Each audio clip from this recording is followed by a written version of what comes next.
Muli na namang kumarap si Satanas sa Diyos upang paratangan si Job, at sinabi ng Diyos, at siya'y namamalagi sa kanyang pagtatapat, bagaman ako'y kinilos mo laban sa kanya upang ilugmok siya ng walang kadahilanan. Sinabi ni Satanas, iniibig ng tao ang sarili niyang laman higit sa lahat. Kung sasaktan mo ang kanyang mga buto at laman, tiyak na tatalikuran kanya. Kaya pinahintulutan ng Diyos si Satanas na pahigpitin ang pagsubok. Di nagtagal, inubuan si Job ng masasakit na bigsa mula sa talampakan hanggang ulo.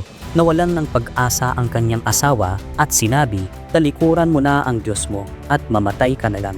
Ngunit sinabi ni Job, tatanggap pa tayo ng mabuti sa kamay ng Diyos at hindi tayo tatanggap ng masama. Sa lahat ng ito ay hindi nagkasala si Job ng kanyang mga labi. Hindi pa rin siya nagkasala sa pamamagitan ng kanyang mga labi. Nang mabalitaan ng tatlo niyang kaibigan ang trahedya, dumalaw sila sa kanya. Pagkakita nila sa kanya mula sa malayo, hindi nila siya makilala at napahagulkol sila sa iyak. Gayunman, hindi nawala ang pananampalataya ni Job. Mas pinili niyang sumpain ang araw ng kanyang kapananakan kaysa magreklamo laban sa Diyos. Sa sandaling ito, nayanig ang langit at lupa at tumakas si Satanas sa matinding takot. Kung ikaw ay napukaw din ng pananampalataya ni Job, sambitin mo ang Amen. Magpatuloy kang sumubaybay sa susunod na bahagi. Makikita mo ang mga nakatagong pagpapala ng Diyos para kay Job.